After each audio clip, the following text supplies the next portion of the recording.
Hello students, this is Sonali Jadhav. Today in this video we are going to learn new chapter and the chapter name is Simple Machines. Let's see the first topic of this chapter which we have already revised in the 4th standard, and the topic is force, work and energy. So now let's see what is a force. Force is an action. Force is an action that can move an object. For example, if book is kept on the table, we use the force to move, to push the book or to pull the book. Force is used to stop the moving object and also to change the direction of that object. For example, on the ground, when we play the football, that time, if the ball is speedily coming towards us, we can stop that moving ball or we can change the direction of that moving ball with the help of force. So, force, a pull or push is a force.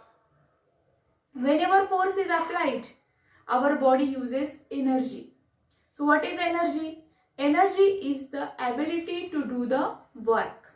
When we can say work is done if the body moves after applying force.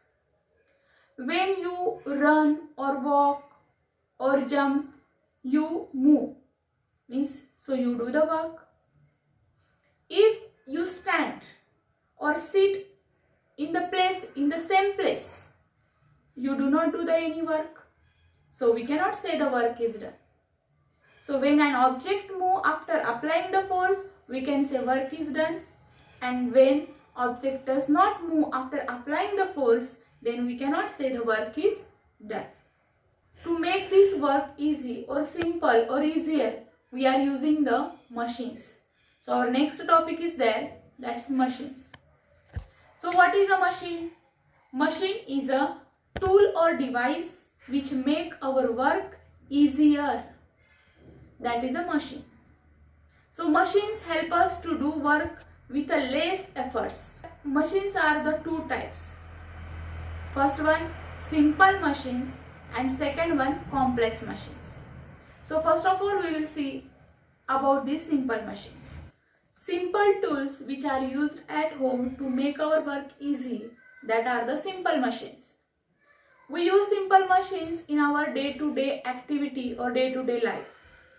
For example, hammer, axe, needle, knife, etc. Hammer that we use to fix the nail in the wall easily. Axe we can use to cut the piece of the wood.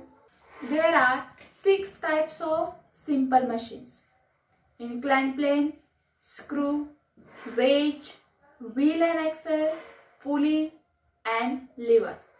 Next type of machine is a complex machine. So students, a machine which is made up of 2 or more than 2 simple machines is called a complex machine.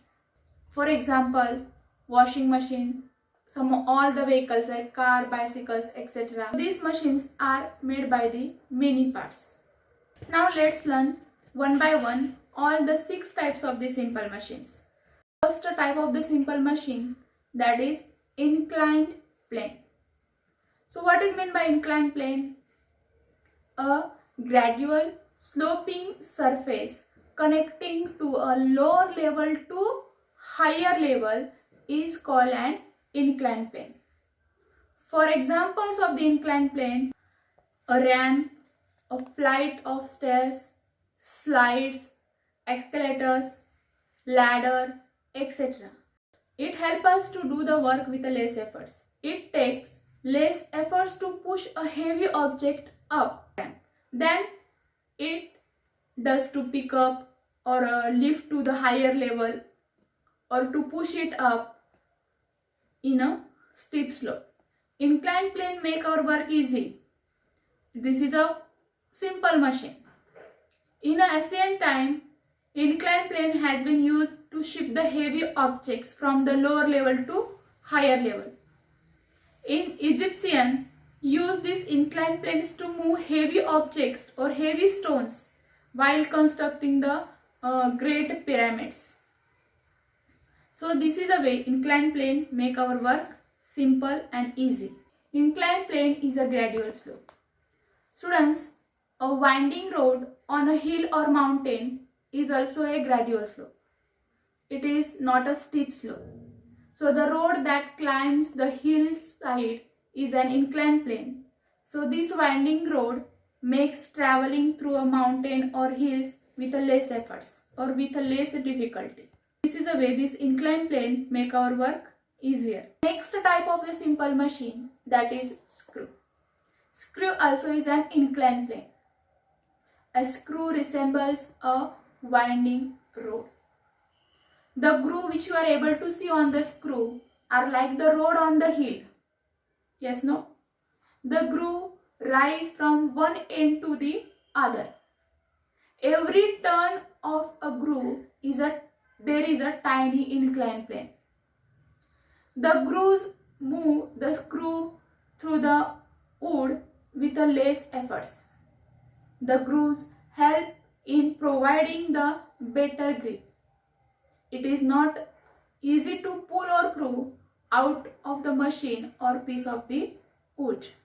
So students, next type of the simple machine, that is wedge.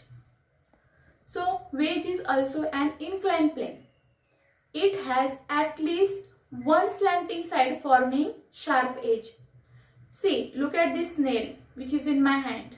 You may get the one side slanting with a sharp edge. Wedge is the oldest tool used by the human being.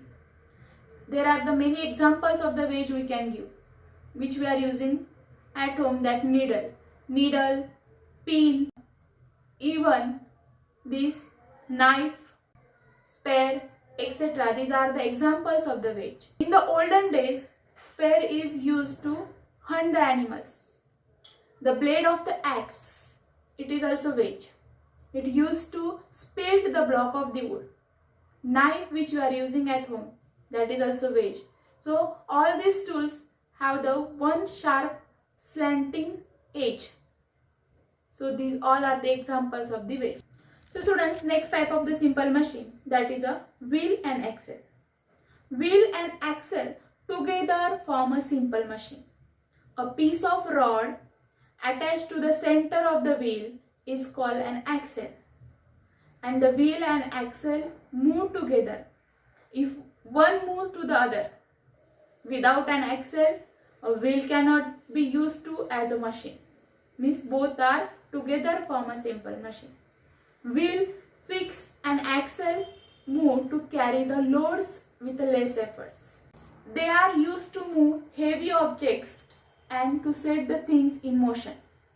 All kinds of the vehicles you may get wheel fixed to an axle.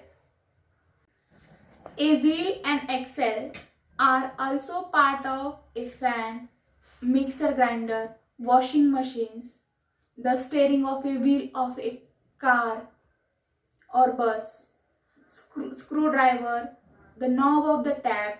Most of the complex machines have a wheel and axle as one of their parts. Okay, so the next type, that is pulley. So what is a pulley? A pulley is a grooved wheel with a rope or cable around it. This simple machine changes the direction of force used. The most common use of the pulley, that is to draw the water from the well. The pot of water is pulled upwards by pulling the rope downwards with the help of pulley. When two pulleys are linked with the same cable around them, then they help in lowering heavy loads with a less efforts. As you all know, crane, maybe you have seen also. A crane works on many pulleys. For what? To shift extremely heavy objects. So students, this is about the pulley. Now let's see the last type of a simple machine, that's a levers. Do you know what's a lever? A lever is a bar that can be moved about a fixed point, which is called as a fulcrum. So lever always has the three components. First one, that's a fulcrum. Fulcrum means support. Second one, effort. And third component, that is the load. So students, as the lever has the three components, same way lever has the three types. And those are first class lever, second class lever and third class lever. Okay. So let's see the one by one about the each type. So first type of the lever, that's a first class lever. In the first class lever, the fulcrum is between the load and effort. For example, when a spoon is used to open the lid of any tin, that time the spoon works as a lever. So the lid of that tin is the load and the fulcrum is the rim of the tin, and the effort is made at the other end of the spoon to open that. And with that we can see again some examples. That is a pair of scissors. Here fulcrum, the support is in the center here and the efforts are applied at the other side of this or at this side and the load in this one side. So this is the best example of the first class lever. Along with this, clip and pliers, these are also example of the first class lever. Okay. Next type of the lever, that is the second class lever. So in the second class lever, the load is between the fulcrum and effort. As you look at in the image, the example of a second class lever, that is the bottle opener. You look at the image, then you may understand. Here the load is the cap of a bottle and the fulcrum is at the end of the opener and the effort is made at the other end of the opener. When the handle is pulled upwards, the cap is pushed open. With that, nutcracker, lemon squeezer, wheelbarrow, these all are the examples of the second class lever. The next type of the lever, that is the third class lever. So students, in the third class lever, the effort is between the fulcrum and load. So in this lever, the effort is used to lift the load. The examples of the third class levers are a pair of tweezer and tongs. Okay. So now you can look at in my hand. In the pair of tongs and tweezer, the load is the object which is to be picked up. The fulcrum is a part of to join the two arms. And the effort is made in the middle to pick up the object. So when we press these two arms, object is get pick up or catch with the help of efforts. Okay, means in the third class lever, fulcrum is in the one side and the load is in the other side and the effort is in the center. Okay, so this is the way we have completed all the three types of the lever. Here we have completed this chapter. I hope so. All the concepts are clear for you. So once again, to know about all these 6 types detail, you have to go through this table. Okay. So students, now it's the time for homework. And today's your homework is there. You have to write the 2 examples of each type of the simple machine. Okay. Have a nice day. Thank you.